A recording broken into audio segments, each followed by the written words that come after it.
সবাইকে শুভেচ্ছা ও অভিনন্দন। আমি আরিফুল ইসলাম শান্ত। দীর্ঘদিন যাবৎ লেখালেখি করছি। অতীতেও বিভিন্ন জাতীয় এবং স্থানীয় পত্রিকায় আমার লেখা কবিতা প্রকাশিত হয়েছে। অমর 21শে গ্রন্থমেলা 2025-এ আমার একটি প্রথম কাব্যগ্রন্থ প্রকাশিত হয়েছে। আমার প্রকাশিত কাব্যগ্রন্থের নাম হচ্ছে মৌনবৃক্ষের রাত্রিদিন।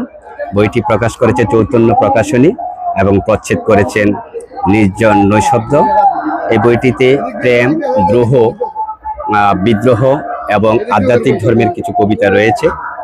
36টি কবিতা বিভিন্ন রকমের কবিতায় সমাদিত হয়েছে বইটি।